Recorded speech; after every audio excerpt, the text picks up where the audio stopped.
근데 어느 날 갑자기 유엔 난민기구에서 연락이 왔어요. 그래서 이 제안을 거부하면은 이런 기회가 언제 또 올까 해서 이제 겁없이 뛰어들었죠. 모든 난민의 사연이 다 각자가 다르고 어떤 누군가의 사연이 더 특별하다라고 얘기할 수는 없어요. 한 사람 한 사람의 사연이 모두 특별하고 가슴 아프기 때문에요.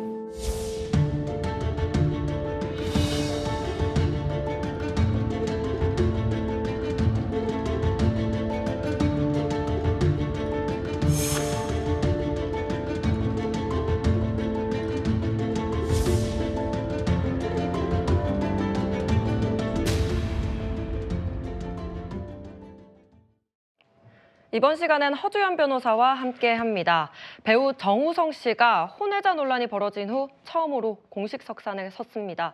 어제 열린 청룡영화상 시상식 참석 여부도 사실 관심이었는데 결국 참석을 했습니다. 그래서 처음으로 입장을 밝혔죠? 그렇습니다. 정우성 씨가 주인공으로 열연했던 영화 서울의 봄이 최다 관객상 부문에서 수상을 하게 되면서 다른 스태프들 그리고 함께 공연했던 배우 황정민 씨와 같이 시상대 무대에 오르게 된 겁니다. 이 자리에서 처음으로 이 혼외자 논란에 대해서 자신의 육성으로 직접 입장을 밝히는 모습을 보여줬는데요. 네.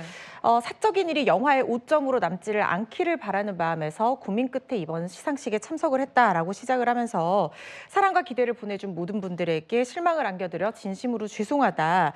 모든 질책은 자기가 받고 안고 갈 것이며 아버지로서 아들에 대한 책임은 끝까지 다하겠다라고 하면서 최근에 혼외자 논란에 대해서 정면으로 돌파하는 모습을 보여줬습니다. 네, 그런데 이 영화제 시상식이었잖아요. 여기서 사생활에 대한 입장을 밝힌 만큼 이 부분도 좀 논란이 되고 있습니다. 어떤 반응이 좀 나오고 있습니까? 네, 커뮤니티마다 좀 성격이 다르니까 또 네. 반응도 좀 다른 것 같아요. 예. 예를 들어서 맘카페 같은 경우는 조금 저는 비판하는 쪽이 더 많은 것 같아요. 보면 네. 아빠가 아이 책임지는 게 당연한 거 아니냐. 대단한 것처럼 박수 받는 상황이 코미디다. 저런 큰 무대에서 할 말인지 모르겠다. 등등의 비판적인 어떤 목소리가 많았고요. 네. 또 MZ세대들이 주로 가는 좀 젊은 그런 커뮤니티에서는 아니 당당하게 그 부분이 뭐 잘못된 어떤 부분이 있다면 또 이야기할 수 있는 것이고 그걸 피하는 것이 도리어 좀 비겁한 게 아니냐 뭐 네. 이런 목소리들이 나와서 또 정면 돌파하는 용기도 뭐 박수를 보내야 된다라는 목소리 등등이 나와서 아직은 좀 팽팽한데 정우성 씨가 아마도 이런 어떤 후 폭풍이 어떻게 될지 굉장히 고민이 많았을 거예요. 그렇겠죠. 어쨌든 지금 현재는 좀 팽팽하게 보입니다. 예.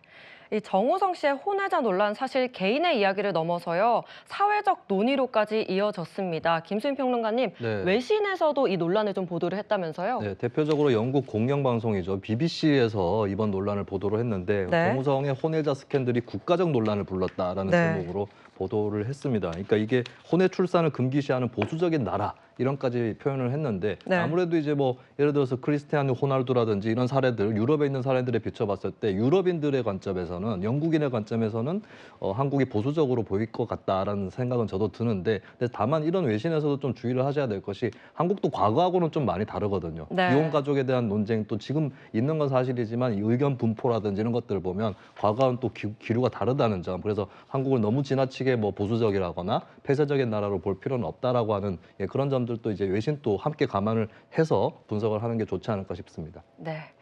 대통령실도 비혼 출산 관련한 저출생 대책을 내놨습니다. 그런데 시점이 좀 교묘해서요. 정우성 씨 관련해서 이 대책이 좀 연관이 좀 있을까요? 어떻게 보십니까? 일단 기자의 질문 자체 내용에서부터 정 네. 씨의 최근 논란에 대해서 언급을 하면서 시작했기 때문에 뭐 시점이 묘하게 맞물렸다기보다는 최근에 어떤 사회적인 이슈가 된 부분에 대해서 대통령실 브리핑에서도 질문이 나온 상황으로 보입니다. 네. 정부 대책이 지금 비혼 출산 소식에 사회적 관심이 많아지고 있는 상황에서 너무 혼인 가정에만 초점이 맞춰져 있는 게 아니냐 이런 질문이었는데요.